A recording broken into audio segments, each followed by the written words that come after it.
think I'd like to talk about overcoming writer's block. I don't just mean the philosophical portions of, I mean real solutions to overcoming writer's block. In the past, I have mentioned overcoming writer's block a few times, but not really gone step to step in different ways and solutions that might help. I'd like to hit it with a couple of personal stories and how to break through slumps, some exercises, different prompts and changing routines, stuff like that that I've used in the past that have successfully overcome the blockage in the writing. The first and most common thing that I do is I reread my work and I physically edit.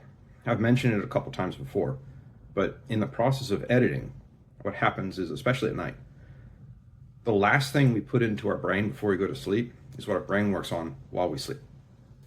That's why it's not a good idea to go to sleep angry. It's not a good idea to watch violent movies before you go to sleep. It's not a good idea to watch horror movies before you go to sleep. It's not a good idea to watch the news before you go to sleep, because your mind internalizes that stuff and that's what you focus on the entire time you sleep. You wake up perpetuating a cycle of negative feelings. If you're reading your work, reviewing and editing, then you go to sleep, the last thing in your brain before you sleep is your story leading up to the portion where you're stuck. And I probably should have said it before, work on the portions, edit the portions immediately preceding where you're stuck. That way your brain can operate while you're asleep and you're not wasting those 4, 5, 6, 8 hours. Probably the next most effective for me is to change the settings.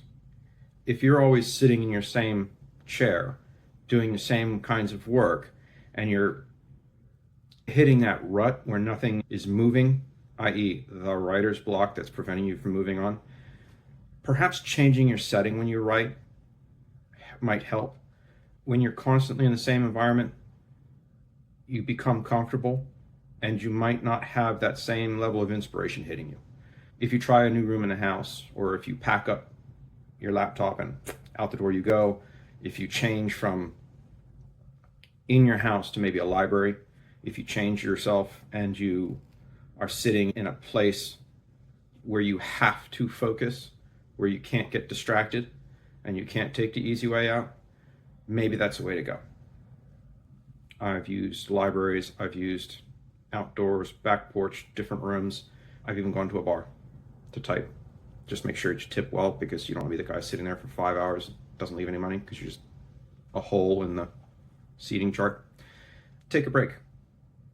If you take a break from your work and you work on something else, that can sometimes reset your mind and your thoughts and let you work while you're away, similar to the read it before you go to sleep,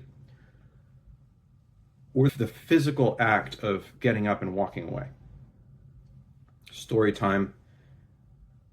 My book, The Symbiote, that's this one up here, that was the story I started writing first. But because the final sequence, the final culmination fight scene was so complicated with so many moving parts and so many characters flying at each other, it didn't materialize in my head. I effectively wrote these two books, Honor the Fallen and Blood Debts, and then Innkeeper's Niece, before I could finally go back and finish Symbiote. So sometimes if you take a break, it might take a while. Another option is go out and exercise. Just get up, move around, clear your brain, flush out the stress, and restart after you've gone to the gym, done yoga, whatever your choice is. The key to remember is that if you're trying to force the creativity, it rarely comes.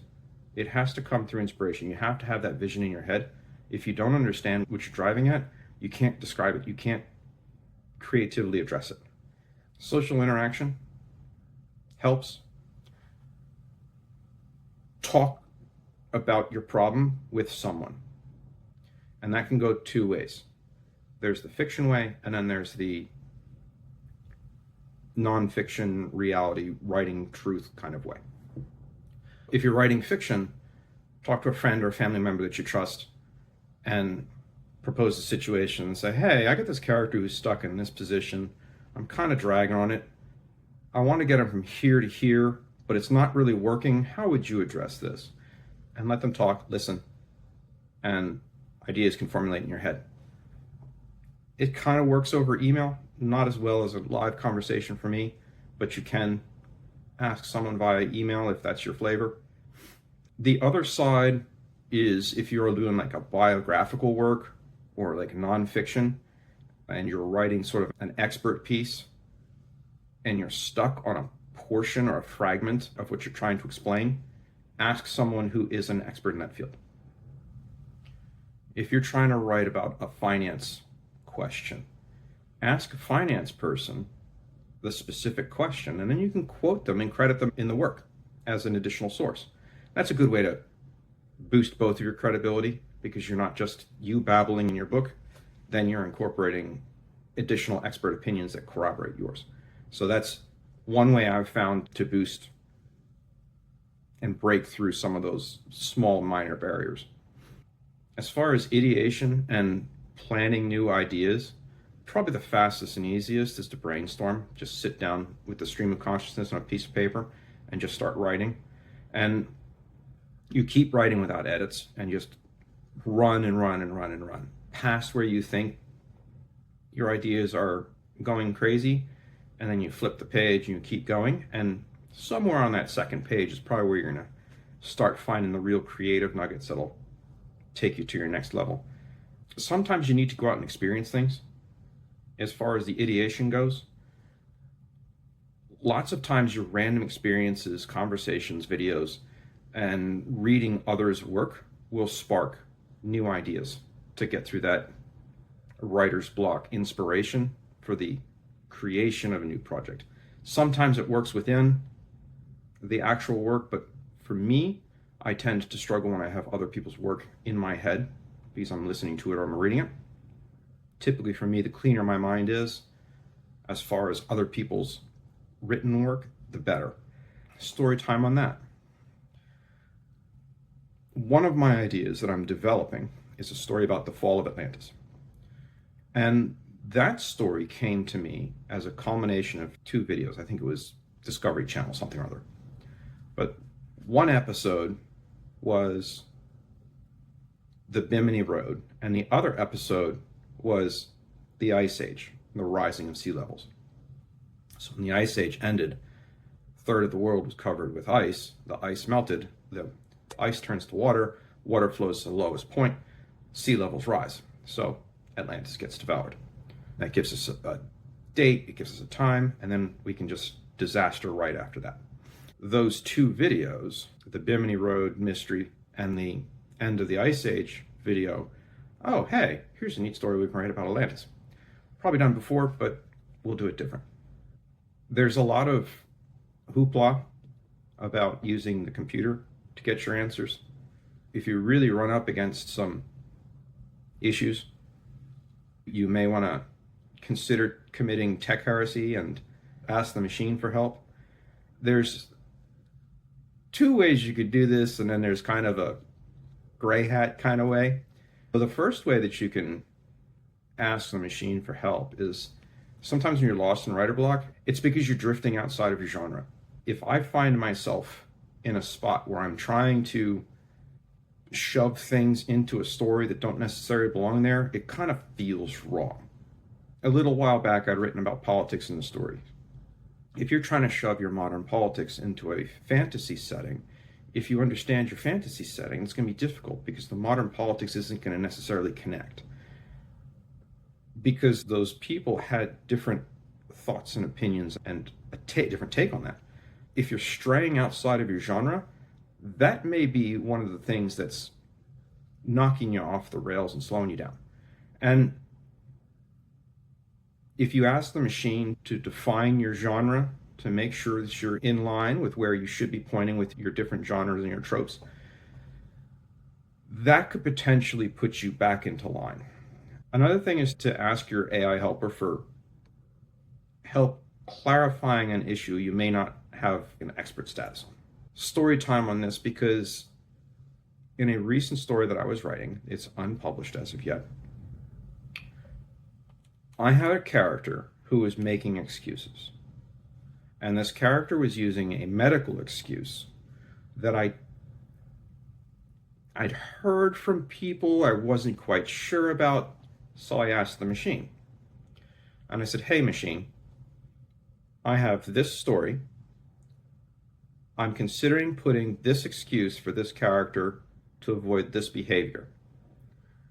Can you please parse this and let me know if this is something that people actually have as an issue and excuse, or if this is a made up?"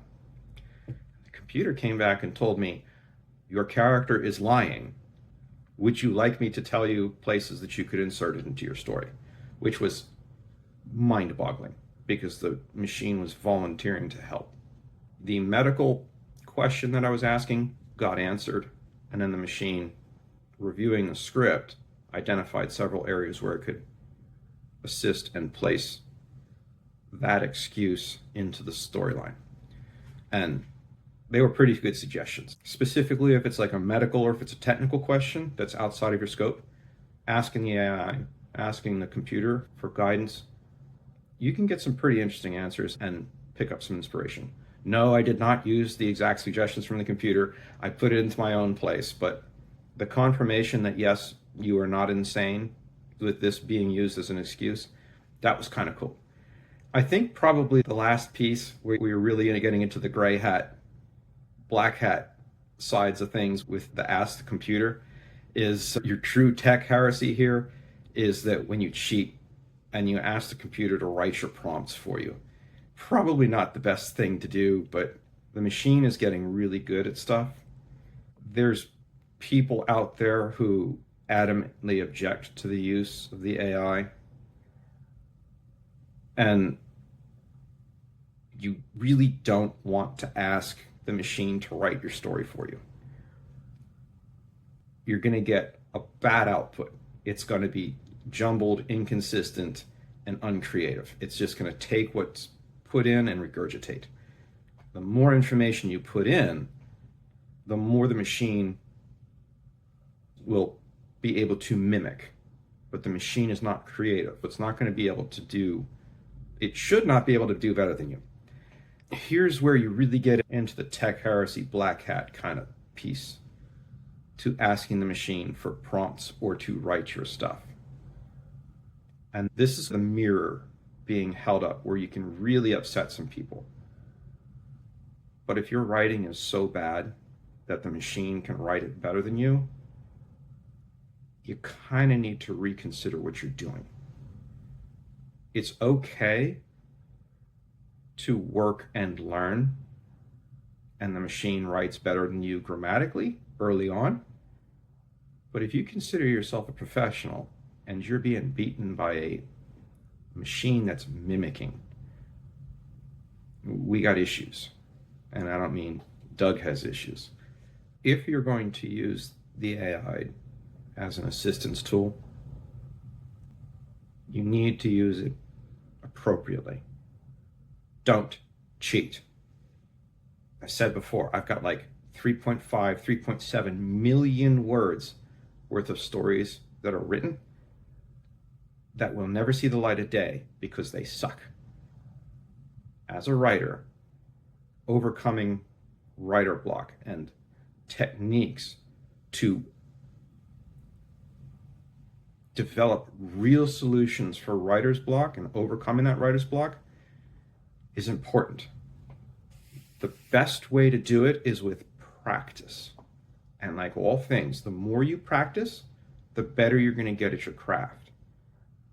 When you practice your writing craft, you're going to get better at overcoming your writer's block, and you should not need the machine to write for you. Avoid that black hat stuff where you're just spitting out AI garbage, because it's spam. And don't spam people. It's crap.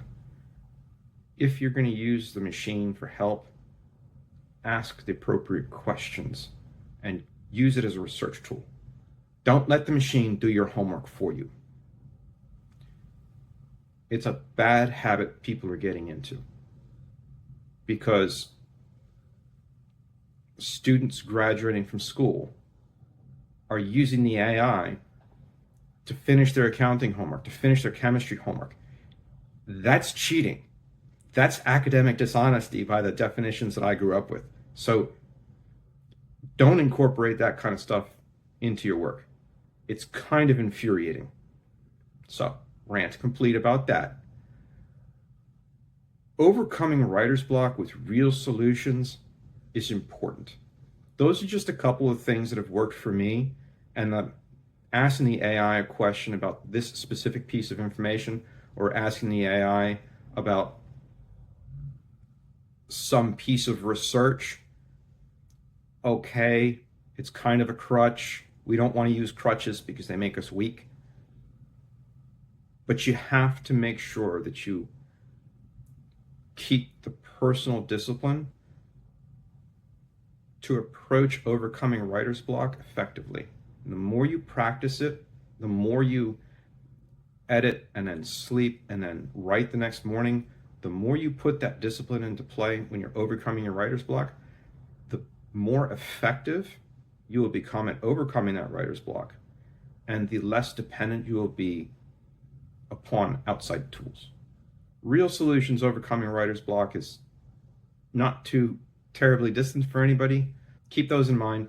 Hopefully they'll help. And I think I got all the ones that I've used. You have a great day.